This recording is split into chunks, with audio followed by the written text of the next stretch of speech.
A los 71 años, pensé que mi vida estaba completa, que conocía cada centímetro del alma del hombre con quien compartí 43 años. Pero aquel día, en una tarde común de jueves, una desconocida se me acercó en un centro comercial y me dijo: «Señora, necesita ver algo urgente». Y el mundo que construí se derrumbó ahí mismo, entre vitrinas y música de fondo. Deja un comentario aquí abajo con el nombre de tu país. Me da curiosidad saber desde dónde me acompañan. Siempre fui del tipo que cree en lo que ve. 71 años de vida me enseñaron que las personas muestran quiénes son por lo que hacen, no por lo que dicen. Y Rogelio siempre hizo todo bien. Al menos eso era lo que yo pensaba. Aquel jueves salimos temprano de casa para ir a Plaza Satélite. No era un paseo cualquiera. Estábamos comprando un regalo para la boda de Jimena, nuestra nieta mayor. 23 años, linda, enamorada, a punto de casarse con un muchacho que toda la familia adoraba. Rogelio había insistido en que necesitábamos elegir algo especial, que no se podía comprar cualquier cosa en una tienda departamental. Yo estuve de acuerdo. Era un momento de fiesta.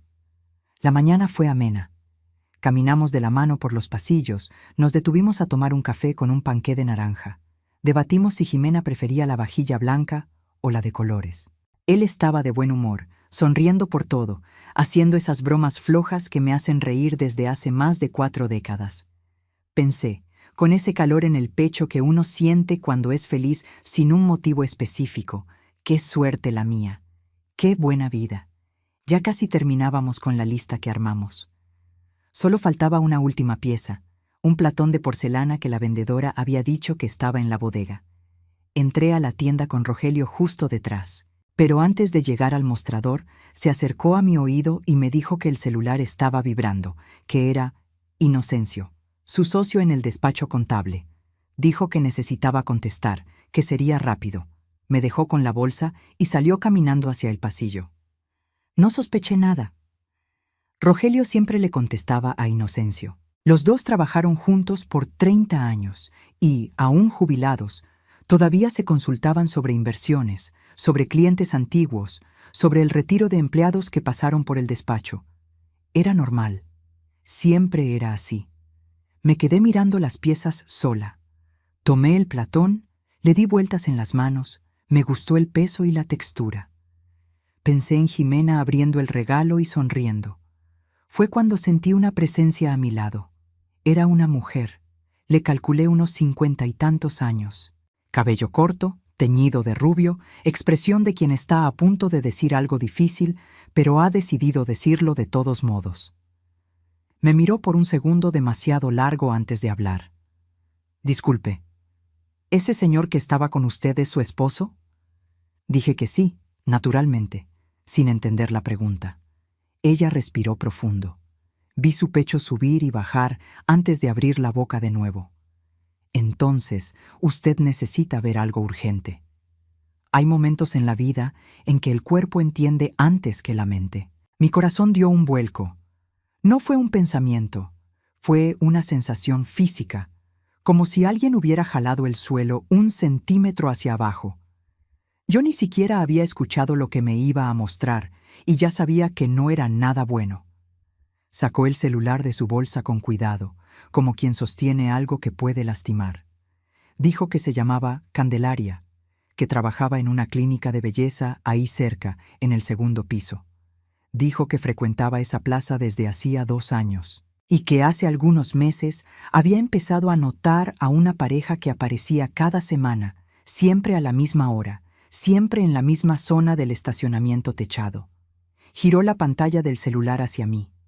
El video era oscuro, granulado, ese tipo de imagen de cámara de seguridad que parece grabada a través de un vidrio empañado. Pero se podía ver. Era más que posible. Era demasiado claro. Rogelio estaba recargado en un coche que yo no reconocía, un Corolla plata. Y a su lado había una mujer. No se podía ver su rostro con claridad, pero se veía la postura, la cercanía, la mano de él en la cintura de ella, y el beso, un beso largo. el tipo de beso que no existe entre personas que se encontraron por accidente. Me quedé mirando la pantalla, sin poder parpadear. El platón todavía estaba en mi mano. Recuerdo haber pensado, en aquel momento absurdo, que no podía dejar caer el platón porque era de porcelana y se iba a romper. El cerebro nos protege a veces de las formas más extrañas. Candelaria dijo algo más, que había grabado otras veces, que eran todos los miércoles, entre las 10:30 y el mediodía, que se quedaba con eso en la conciencia pesándole. Solo alcancé a decirle gracias. Ella me miró con esa cara de quien no sabe si hizo lo correcto. Y tal vez no lo sabía, yo tampoco lo sabía, pero lo que estaba hecho, hecho estaba. La verdad no se puede guardar después de que entra por los ojos. Cuando Rogelio regresó de la llamada, yo estaba en el mismo lugar, con el platón en la mano, esperando en la fila de la caja como si nada hubiera pasado. Llegó sonriendo, preguntó si ya había elegido. Dijo que el platón era bonito. Yo asentí con la cabeza y pasé la tarjeta. Dentro del coche, en el camino de regreso, habló sobre la comida del domingo en casa de nuestro hijo mayor. Respondí en los momentos adecuados. Hice los sonidos de quien está prestando atención. Pero dentro de mí había un silencio diferente a todo lo que había sentido. No estaba vacío. Estaba lleno de algo para lo que aún no tenía palabras. 43 años. Una casa. 3 hijos. 8 nietos. Una vida entera construida sobre esa alianza que él llevaba en el dedo. Y yo no sabía nada. Siempre fui una mujer de acción. Cuando mi hijo del medio tuvo problemas de adicciones a los 18 años, fui yo quien corrió a buscar clínicas, quien investigó tratamientos, quien hizo lo que se tenía que hacer. Cuando la empresa de Rogelio casi quiebra en 2008, fui yo quien volvió a trabajar, quien vendía dulces en la escuela de los niños, quien no dejó que la casa se hundiera. Derrumbarse nunca fue una opción para mí. Pero esa noche, después de que Rogelio se durmió, me quedé sentada en la silla de la cocina hasta las 3 de la mañana sin poder hacer nada más que existir. Tenía 71 años y estaba descubriendo que mi matrimonio era una mentira. No sabía desde hace cuánto tiempo. No sabía quién era esa mujer. No sabía nada, y esa ignorancia dolía más de lo que cualquier respuesta podría doler. Me quedé intentando recordar señales. Uno siempre hace eso. Busca las señales que ignoró, como si eso explicara algo, como si fuera posible volver atrás y ser más lista. Rogelio salía todos los miércoles por la mañana diciendo que iba al gimnasio. Desde hacía años.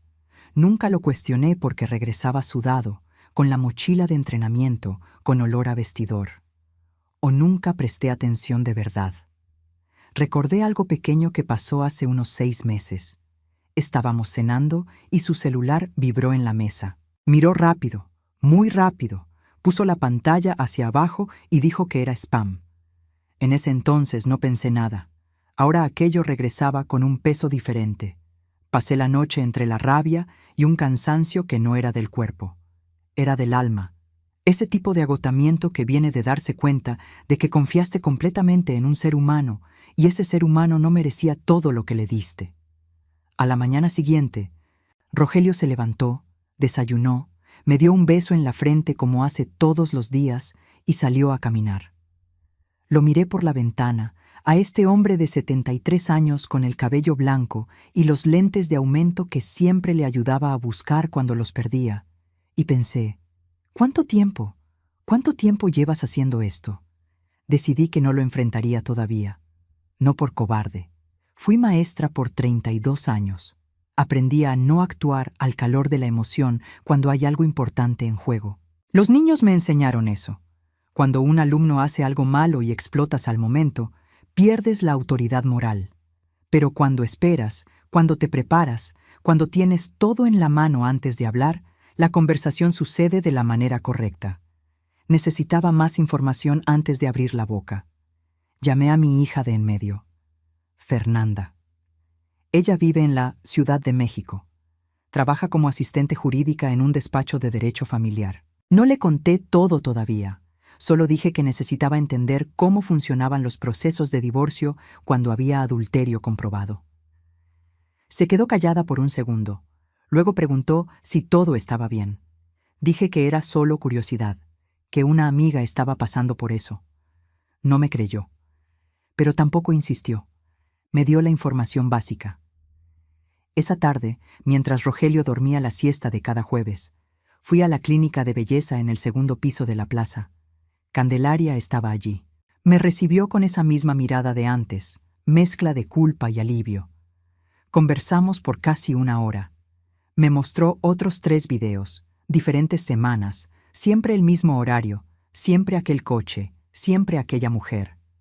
Candelaria no sabía su nombre, pero sabía el coche, placas del estado, modelo anotado en la libretita que usaba en el trabajo para agendar clientes. Copié todo lo que ella sabía. Antes de irme, me dijo algo que se quedó en mi cabeza por días. Dijo que dudó mucho antes de abordarme, que llegó a pensar que no era su problema, que tal vez yo ya sabía y había optado por quedarme así. Que las personas mayores a veces hacen eso. Se quedan en el matrimonio aún sabiendo, porque toda la vida se construyó ahí. No lo dijo con juicio, lo dijo con delicadeza, pero dolió, porque entendí que ella me estaba dando la oportunidad de elegir diferente. Regresé a casa e hice la cena. Arroz, frijoles, pollo asado que a Rogelio le encanta. Comió con apetito, elogió la comida, preguntó si quería ver una película después. Dije que estaba cansada y me fui a la cama temprano. Me quedé mirando al techo hasta tarde. En mi cabeza iba y venía una frase que mi madre solía decir cuando yo era niña. Uno solo se engaña de verdad cuando quiere ser engañado. Pasé la vida pensando que estaba equivocada. Esa noche tuve miedo de que tuviera razón. Tomé una decisión al tercer día. No iba a contratar un detective. No porque el dinero fuera problema. Teníamos una pensión decente, ahorros que construimos juntos a lo largo de décadas. Pero soy una maestra jubilada de 71 años, no un personaje de película policíaca. Lo que tenía era el número de placa, la descripción del coche y el día y horario exactos. Y tenía a mi hija Fernanda. Cuando la llamé de verdad, sin fingir que era para una amiga, se quedó en silencio tanto tiempo que pensé que se había cortado la llamada. Luego dijo, «Mamá, ¿estás segura?» Dije que sí, y ella dijo, «Entonces voy para allá». Fernanda llegó el viernes. Nos quedamos en la terraza, con café, con el portón cerrado, y Rogelio en el gimnasio. Escuchó todo. Vio los videos que Candelaria me había mandado por WhatsApp, anotó lo que yo tenía. Luego se quedó callada un rato. Tiene el modo de su padre. Calma calculada. El tipo de persona que no reacciona antes de pensar. Cuando finalmente habló, fue directa. «Mamá, antes que nada, necesitas saber con quién está él». No por curiosidad, explicó, sino porque si había algún involucramiento financiero, alguna deuda escondida, algo más allá del amorío, yo necesitaba estar preparada. A través de un colega del despacho, logró rastrear la placa. Tomó menos de 2 días. El coche era de una mujer llamada Socorro, 64 años, viuda. Vivía en un departamento en Querétaro, a 40 minutos de nuestra ciudad. Trabajaba como nutrióloga en su propio consultorio, sin hijos, sin asuntos judiciales pendientes, sin nada que saltara a la vista como alarmante. Solo una mujer que estaba con mi marido todos los miércoles por la mañana desde hacía al menos 4 meses, tal vez más. Me senté con ese nombre en la cabeza un día entero. Socorro. Un nombre común. Un nombre que podría ser de cualquier vecina, de cualquier colega de trabajo, de cualquier mujer a la que saludaría sin pensar en el súper, y era el nombre de quien estaba destruyendo mi vida. Lo que me tomó por sorpresa fue que no sentía odio por ella, sentía odio por él, porque él tomó la decisión. Él salió de casa cada miércoles por la mañana mirándome a la cara y mintiendo. Ella no me debía nada, él me debía una vida entera. Fernanda se quedó 3 días. Durante esos 3 días conversamos de todo, de lo que yo quería, de lo que no quería. Me preguntó, el segundo día, si pensaba quedarme con él, si había alguna posibilidad de perdón. Me quedé callada mucho tiempo antes de responder. No era una cuestión simple. 71 años no son 60. ni 50, ni 40, cuando uno tiene toda una vida por delante para reconstruir. La casa era nuestra, los hijos eran nuestros, los nietos eran nuestros. La Navidad, la Pascua, la boda de Jimena que aún ni terminábamos de planear. Todo eso estaba entrelazado con el nombre de Rogelio, pero también estaba entrelazado con mi nombre. Y yo no iba a fingir que no sabía lo que sabía. Le dije a Fernanda que no sabía aún si quería el divorcio, pero sabía que quería la verdad. Quería mirarlo a los ojos y escuchar de su boca lo que estaba pasando, sin mentiras, sin la actuación que me había dado por quién sabe cuánto tiempo. Ella asintió. Me dijo que, cuando yo estuviera lista, ella estaría de mi lado. Rogelio no notó nada diferente esa semana. O si lo notó, no dijo nada. Continuó con su rutina, con los besitos en la frente, con las bromas flojas a la hora de la cena. Yo seguía respondiendo, pero era como si una parte de mí se hubiera salido de mi propio cuerpo y me estuviera observando de lejos. Una actriz representando el papel de esposa que yo misma había escrito a lo largo de 4 décadas. El jueves por la noche, mientras él dormía, fui al cajón del escritorio en su estudio y tomé los estados de cuenta de la tarjeta que usaba para el gimnasio. Me senté en la cocina con una linterna pequeña para no despertar a nadie y fui hojeando mes por mes. No tardé mucho. Allí, repetido semana tras semana, estaba el nombre de una cafetería a la salida del gimnasio. Cantidades pequeñas, 100 pesos, 150, a veces 200. Nada que llamara la atención en el estado de cuenta mensual. Pero cada miércoles, sin falta, estaba ese cargo en esa cafetería. 2 cafés, no 1. 2.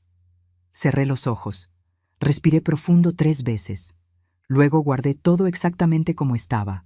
Fui a la cama, me acosté a su lado y me quedé mirando el techo hasta que salió el sol.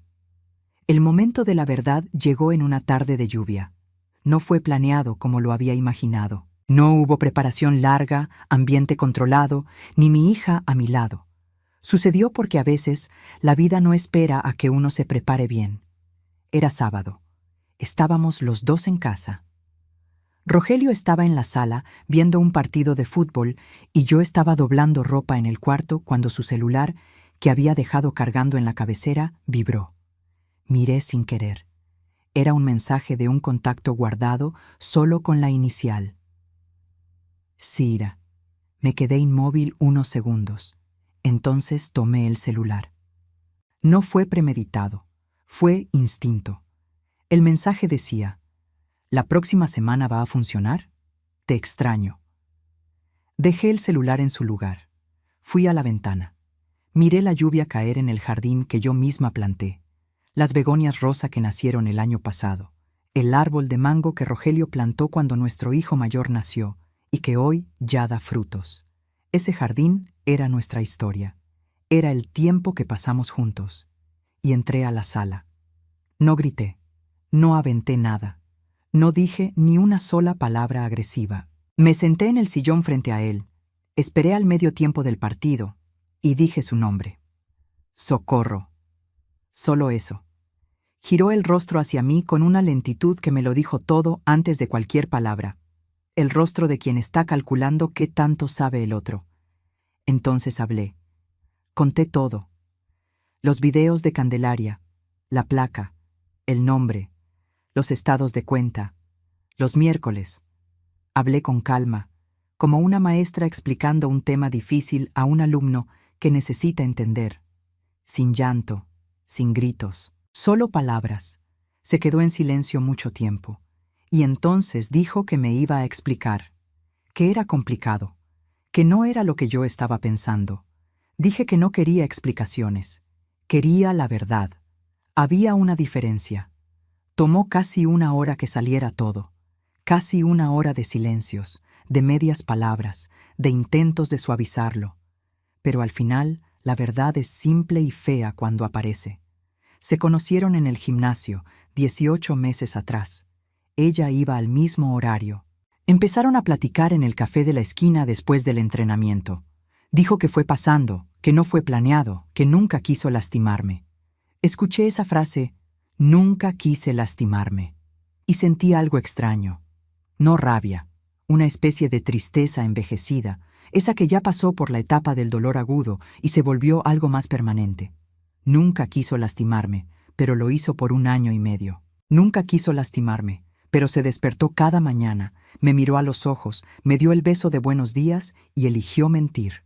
La intención no borra el acto. Eso lo aprendí en la vida.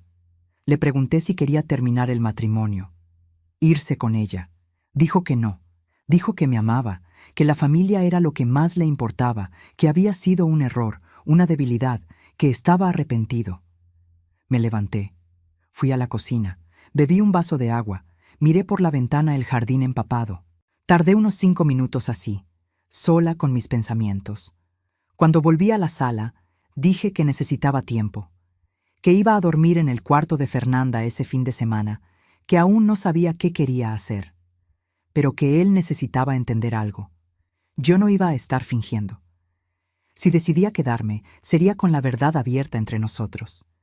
Si decidía irme, sería con dignidad, no con amargura. Lloró.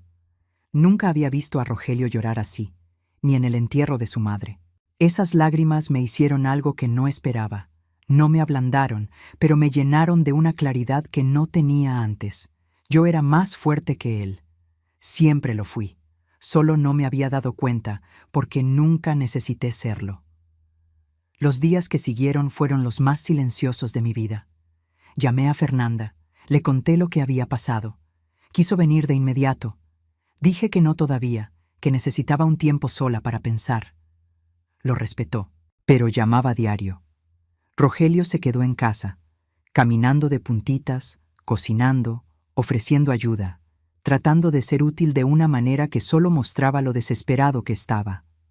No por socorro, por la idea de perderme, lo veía claramente, y esa claridad era al mismo tiempo un alivio y una crueldad, porque quedó evidente que nunca planeó dejar nuestra vida, solo quería las dos cosas al mismo tiempo.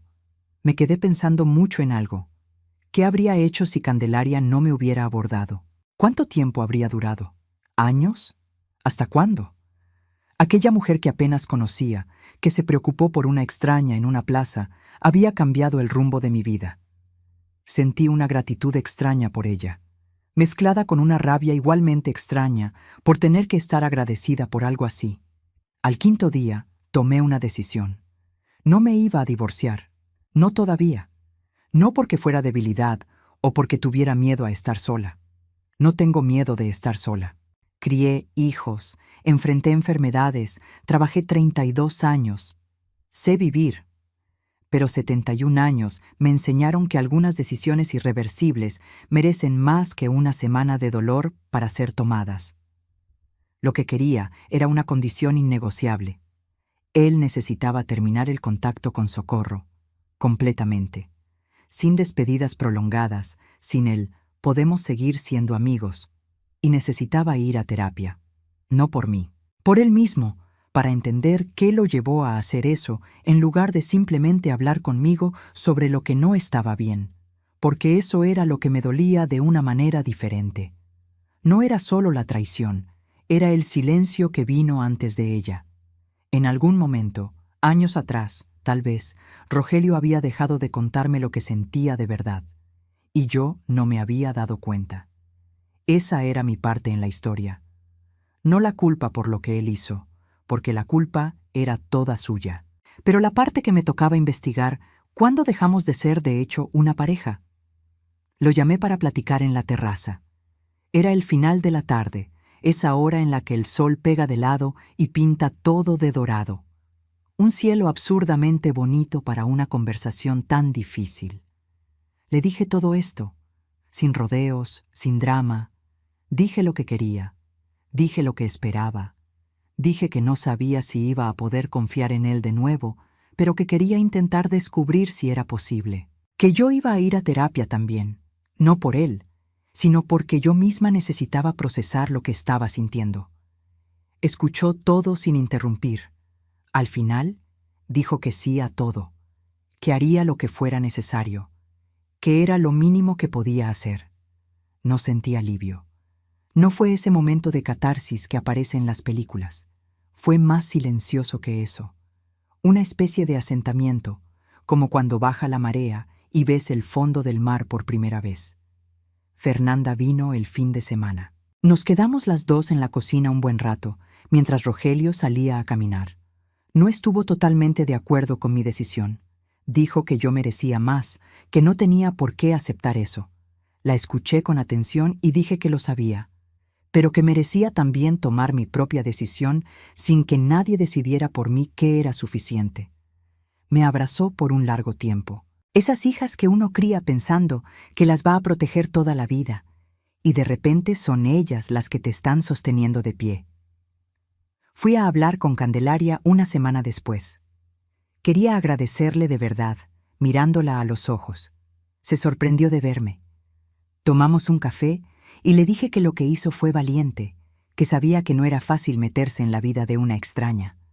Dijo que pasó noches sin dormir, pensando si había hecho lo correcto. Dije que sí, que aunque yo hubiera decidido continuar y fingir que no sabía, tenía el derecho de tener la información primero. Que la verdad, por mucho que duela, es siempre más respetuosa que la mentira cómoda. Ella asintió, y vi en sus ojos que eso la alivió de un peso que cargaba sin darse cuenta. La boda de Jimena fue 2 meses después.